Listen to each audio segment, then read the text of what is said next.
What's going on, guys? It's Anthony. Welcome to my channel. I know I haven't made a video in like a year, but in that year, we hit 10,000 subscribers. And I just want to say thank you guys for subscribing and continuing to watch the channel. I do plan on making more YouTube videos. So this is my first one with many to come on the way. And I'm excited to get back at it. And I'll talk about why in maybe a different video or at the end of this one. But let's jump into this because this is super important.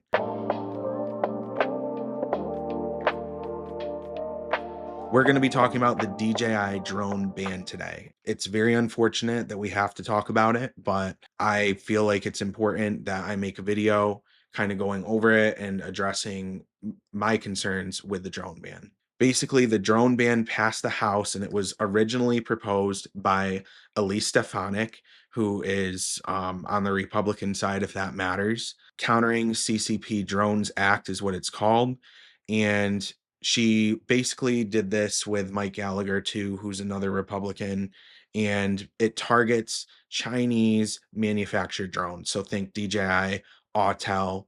It says here the CCP has subsidized drone companies such as DJI and Autel in order to destroy American competition and spy on America's critical infrastructure sites. We must ban CCP backed spy drones from America and work to bolster the US drone industry. I mean, it's weird to me that China is basically the country that is creating the best drones when we have so much great technology here. Like Apple literally created the iPhone.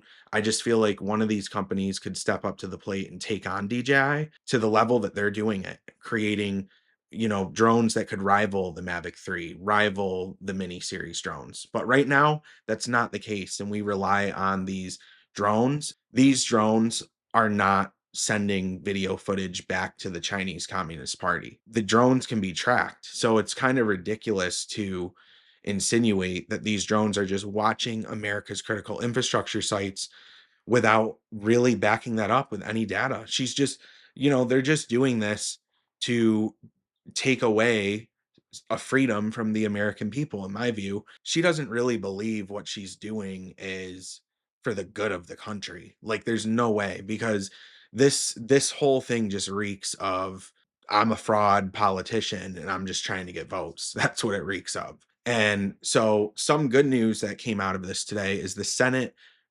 version of this bill holds off on the DJI drone ban demand. So I think that's probably because a lot of people are reaching out to their elected officials saying, wait a minute, uh, I run a business. I need my DJI drone. I would be totally screwed if I didn't have my DJI drones. I help real estate professionals create media.